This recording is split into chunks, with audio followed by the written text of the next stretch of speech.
Welcome to Madame Raven's. This way to the library. She's been expecting you.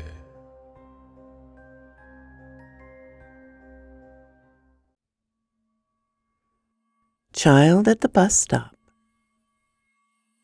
by Jack 5467. The car's engine revved as I sped down the road. Lost in thought, I hardly took notice of the rain crashing against the windshield. The storm was rising. Nature seemed to sense my anger. I took another sip from the bottle of vodka beside me, my eyes darting from the road to the shiny black handgun lying on the passenger seat. I brushed the cold metal with the tip of my fingers. Involuntarily, my mind flooded with images of my oldest daughter, Mara. Her entire life played through my mind in mere seconds. My last memory of my daughter had been of her lying in the morgue. My hands started shaking. An uncontrollable tremor spread across my body. I pulled over the car, unable to continue. I slammed my fist against the steering wheel. The images of the morgue would not leave me. I closed my eyes. There she was, lying on the metal table. A blanket had been carefully draped over her body, only revealing her pale face. She had just turned 16, yet death seemed to have aged her well beyond that. The pathologist had placed his hands on my shoulder. I had not been able to comprehend the words he said. The man's actions were so forced and well practiced, it had only angered me more. I had asked for a moment alone. After the doctor left, I had hesitantly placed my hand on my daughter's cheek. Almost instantly I had pulled it back. She felt so cold. I stared at her lower abdomen where I knew the knife had pierced her. For a fraction of a second, I contemplated pulling away the blanket to expose the wound, yet I could not muster the strength.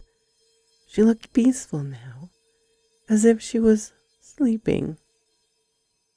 I feared exposing the wound which had killed her would somehow change that. That had been little more than a month ago. The police had quickly caught the youth who had committed the crime. Some bum who had attempted to rob her and had wielded his knife a little too over-enthusiastically. He'd murdered her, although she had given him her purse. I punched the steering wheel again. It wasn't fair. The youth's trial had been yesterday. He'd been acquitted on account of procedural mistakes by the police. The man had smiled at me as they led him out of the courtroom. It wasn't fair. That bum had destroyed my life at an astounding rate. My wife could barely stand to look at me anymore. A week ago, she'd moved out of the house and had taken our youngest daughter with her. She had told me I needed help. She had said she could not watch me ruin my life. I can't blame her. The past month had led me to drown my sorrows with liquor. I could not let go of my pain. It had festered into an uncontrollable rage. All I could think about was the injustice of it all. All I could see was the pale face of my dead daughter. All I wanted was to kill the man responsible. It had become an obsession. I had been unable to console my wife. My youngest daughter had practically not spoken since the loss of her sister. I found her quietly curled up in Mara's bed most days, unable to let go, unable to move on. It broke my heart. I had felt a strange sense of relief watching them both drive away. I did not need them to see what happened next. I did not want my youngest daughter to see her father being taken away for murder. I preferred the solitude and the warm embrace of alcohol. My eyes darted back at the gun and I sighed. I had to do this. Otherwise, I would never know peace. Determined, I turned the ignition key. The car gently purred before reverting into stillness. I turned the key again. Nothing happened. I cursed loudly and tried again. Nothing. I took out my frustration on the steering wheel until both my hands ached. I grabbed my phone, ready to call a tow truck, but it would not switch on. The wind was howling outside. I checked the time on my watch, but the hands had stopped moving. Everything seemed in suspension. After a short, internal debate, I had made up my mind. The thought of remaining in the car suddenly seemed unbearable. Feeling restless, I kicked open the door and got out of the car. I hastily stuffed the gun in my jacket pocket. The storm was livid. The rain poured down with such force it temporarily deafened the other thoughts shooting through my mind. I was drenched within seconds, but it did not bother me. I started to walk down the road, crossing a little bridge over the river. Mumbled curses escaped my lips as I realized I was lost. A cold mist of gray lazily spread around me. Not knowing what else to do, I continued walking until a light in the distance pierced through the mist's veil. Like a moth, I gravitated towards it. Its source was a small bus stop. Relieved to have found some cover, I fell back into one of the metal seats. My hands felt numb and trembling. I rubbed them together for a few moments before reaching into my pocket for my cigarettes. After taking a drag, I closed my eyes and leaned back against the bus stop. The tremor subsided as I blew out a small cloud of smoke. Without instructions, my mind drifted back towards the youth who had killed my daughter. A familiar doubt swept over me.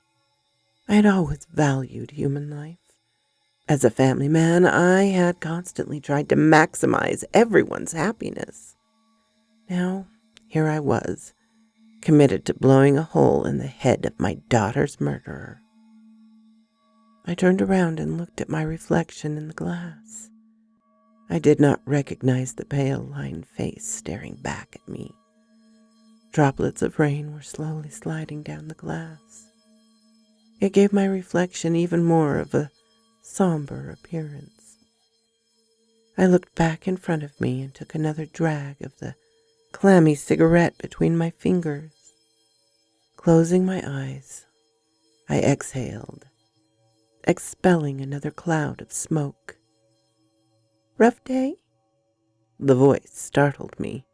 The cigarette slipped from between my lips and fell down my shirt. I jumped up swearing as I felt the ash scorch my chest. "Jeez," I muttered at the young boy before me. The boy grinned. "I'm sorry, I didn't mean to startle you." I shrugged and sat back down. The boy took a seat next to me. "It holds a strange beauty, doesn't it?" I looked over at him. "What does?" He nodded at the storm outside. There was another silence. I broke it by rising and pacing up and down the little bus stop. "When the gosh dang bus gonna get here?" The boy gave me an appraising look. "I'm afraid no bus can take you where you want to go, John." I absent-mindedly shrugged off his words and lit another cigarette. After my first drag, it hit me. I stared at the boy. He stared back, a latent intensity burning in his eyes. "How do you know my name?" "I know a great many things," I snorted. "Sure." "I know the pain you feel, John. I've seen it before, many times." I crushed the pack of cigarettes in my hand, feeling anger spread through me. "You don't know me." The boy gave me a sad smile. "I've seen this before. Someone loses someone close to them. As a result, you feel rage build deep inside of you. fueled by guilt because you weren't able to prevent what happened, unable to see that it was beyond your control to begin with. You could never have changed what happened, yet you cannot forgive yourself either. The mind cruelly tortures the body until your heart is riddled with sorrow. Now your existence is anguish. You wish you had been the one to die, because the thought of living on just seems too difficult. Living in this world does not seem bearable at the sight of such loss. I remained speechless, unable to comprehend this little boy beside me. The boy sighed and scratched the back of his head. I've seen this before. After a while, it all begins to look the same. The faces may change, but emotions remain constant. Your face is lined as so many before you, a canvas of hate and anger. The boy sighed and jumped from the seat. Murder will not bring her back. I spun towards the boy. What did you say? Mara is gone. Murder won't bring her back. The boy had spoken the words so casually that it took me a moment to register them. Then, before I could stop myself, I slammed the boy against the glass wall. The entire bus stop trembled. Don't you say that name, I shouted. Tears began streaming down my face. Don't say it. The boy stared at me with a completely blank expression. He put his hands around mine and slowly pulled loose of my grip, his fingers hard as iron. I feel for you. I really do. Your daughter deserved better. Shut up! I know you think revenge will dull the pain, that somehow using that thing in your pocket will make you feel better. I fished out the gun. The boy stared at it. For a moment I saw something dark sweep across his face. He briefly held his hand over the gun before suddenly retracting it, as if the gun had electrocuted him. That will not solve your problems. The man deserves to die. I spat out the words with as much bile as I could muster. Then I fell back onto the metal seat, suddenly exhausted. My heart felt like it was going to explode out of my chest. I took some deep breaths, attempting to calm myself down. The boy stood motionless, staring at the rain fall before us. You know, it never gets easier, he finally muttered. After all these years of helping people cross over, it still remains difficult to let go sometimes. Some deaths are so much more deserving than others. I should not judge anyone, yet I can't help but feel for some of them. Occasionally the ones I meet radiate such light it pains me to extinguish it. I don't always want to, but I have no choice. My existence is one of duty. The boy radiated an eerie calmness as he spoke. I felt my heartbeat return to normal. Who are you? How do you know these things? The boy gave me a sad smile. I guess I am a traveler. Everyone will meet me at some point in their lives, whether it is in the beginning or the end or somewhere in between. I don't understand. The boy shrugged. I wouldn't expect you to. Don't worry about it. The boy looked at his watch. The bus should be here any minute. As soon as he said the words, I could see two lights cutting through the storm in the distance. The bus stopped before us and the door slid open.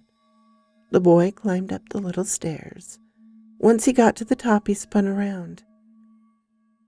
I've never done this before, but will you take a short journey with me, John? Where are we going? The boy shrugged. I'm not sure yet. All I know is that you should join me for this. I hesitantly looked up at the boy. There was something about him. I felt compelled to join him. I took the boy's hand and climbed up the stairs as the doors slid closed behind me. The bus driver was very old, very old. A shroud of matted white hair draped around his shoulders. Ice blue eyes stared at us. I instinctively took out my money and passed him some cash. The boy laughed and held back my hand. I'm afraid that won't work. I don't have anything else. The boy tapped my watch. Show him that. I stuck out my arm towards the driver. He stared at it before tapping the watch a couple of times and inspecting the unmoving dials. Seemingly satisfied, he waved us onto the bus. The boy hurried to the back of the deserted bus and waved me over. I sat quietly next to him. Where are we going? The boy grinned. The journey is not about a destination, per se. Then what is it about? It's about everything, the boy exclaimed, and also about nothing. The boy must have seen the exasperation on my face. He cleared his throat. You should consider yourself lucky, John. I laughed humorously. I should consider myself lucky. Lucky that my daughter's dead. Lucky that my wife can barely stand to look at me. Lucky that my other child has barely spoken in weeks. The boy's eyes grew hard. Having someone you love ripped away before their time is difficult. I understand that. Do you really? I muttered sarcastically. More than you could possibly imagine, the boy answered coolly. I have guided many people before their time. I have comforted both young and old, held the hands of both murderers and the murdered. I've held newborn babies and taken children from their parents' embrace. I've walked the fields of countless battles. I've waded through rivers of blood. Wherever I go, the dead follow, like moths hovering before a light. You could not comprehend the endless sorrow I must navigate.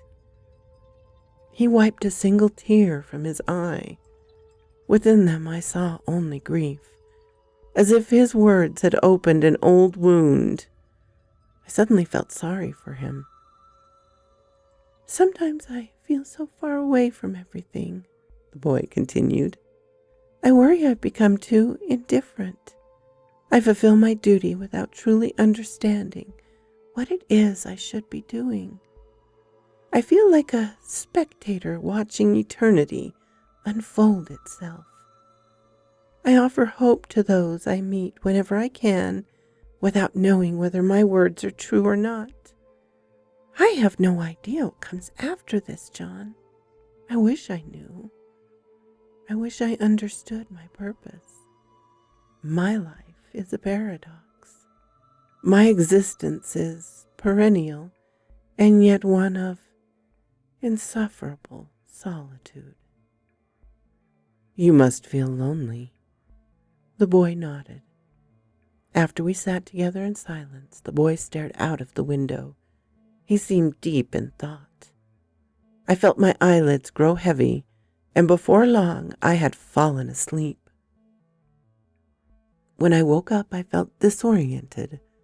I looked around the deserted bus, momentarily believing I had dreamt my encounter with the boy.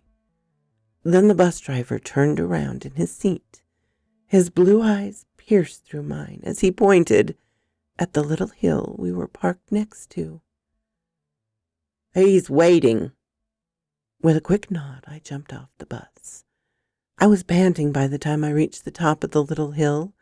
The boy leaned against a tree as he observed the spectacle unraveling itself below. A small crowd had gathered before a tiny grave. A priest was reading from the Bible. His actions seemed almost mechanical in their repetition. Why are we here? The boy remained silent. Whose funeral is this? The boy nodded at the crowd below them. You know whose funeral this is. I quickly scanned the crowd below us, only recognizing familiar faces. Is this my funeral? Is that what this is about? Are you showing me what will happen if I murder Mara's killer? You know, the boy repeated, his voice a mere whisper. I looked at the people occupying the front row of chairs. My family was nowhere to be seen. My youngest daughter's godparents sat before the pitiful hole in the ground. They held each other as they cried. My knees suddenly felt weak. I slowly slid to the floor as tears soaked the earth around me. Where am I? Jail. A simple yet sobering reply. Where is my wife? The boy's eyes remained pricked on the little crowd below as he scratched the back of his head. She's not here, John. Where is she? I was sobbing so hard the words left my mouth in a single slur. Your wife found her. After you were taken away, the little girl could not cope anymore and hung herself in Mara's room. Your wife was unable to handle the strain and had a breakdown. She is currently forcibly restrained in an asylum 2 hours away. Next week she will suffer a stroke. The boy glanced at me, his eyes riddled with pity. She will never recover. Slowly her will to live will siphon away, until only the smallest amount lies dormant in her heart. She will be trapped in her body, a mere husk of her former self, wanting to die, yet unable to do so. I would not wish such an existence upon anyone. My tears had subsided for something worse, a feeling I can barely put to words, a feeling of loneliness so immense I could hardly breathe. I felt like I was being crushed by infinite grief. The boy smiled sadly. You see how cruel destiny is, John. By all accounts, your actions will be directly to blame for this. One moment of rage will destroy everyone you care about the most. What you seek is justice. What you offer is condemnation. A searing anger took hold of me. Why are you doing this to me? Why are you torturing me like this? The boy shook his head, but offered no reply. I wanted to leave. I wanted to run away and never look back, but I couldn't find the strength to get on my feet. I dropped my head in my hands. I thought I had more time. The boy smirked. Everybody always thinks they have more time. I wish I could have told her how proud I was. The boy gently placed his hand on my shoulder. She knew. I patted his hand, unable to respond. We stood together on the little hill in silence. Minutes crept by. Why did you really come to me? The boy scratched the back of his head and looked at me. He seemed to be deliberating with himself. I've always believed myself to be bound by laws I have no control over, laws I don't quite understand. The boy suddenly chuckled. However, lately I met someone so outrageous, they dared to challenge my path. Can you imagine? A speck of dust challenging the full might of the inevitable. The boy fell silent for a moment. Then he continued, She made me wonder whether I too can challenge that which seems inevitable. Maybe the constraints which bind me are self-imposed. Maybe I fear the freedom disobedience would grant me. The boy smirked. I live for those moments, reminders of how exceptional life can be. She made me realize something, John. If she managed to find the strength to confront me, then maybe someone as lost as myself, bound by eternity, might possess the power to break free. I don't understand. Sometimes when people die, their gaze manages to pierce through time, and they get a glimpse of what is to come. Your daughter saw all of this. He pointed at the crowd before them. Then he smiled more genuine. Mara was extremely stubborn when I met her. She absolutely refused to come with me. She refused to submit to her fate as few had done before her. The thought brought a smile to my face. Do you know why she refused to come with me, John? Out of anger? The boy shook his head. Out of love. Her love for you, for her mother, for her sister. Her love was strong enough to challenge forces even I dare not resist. I was in awe of her, John. That's why I promised her to show you this. She truly was a kind child. Silent tears rolled down my face, but their sting was less painful. The boy grabbed my hands and gently pulled me back onto my feet. In time you will see her again. She will be waiting for you, for all of you. But she hoped she would still be waiting a while longer. Do you understand? I did not have the strength to answer. All I could do was give the boy a weak nod.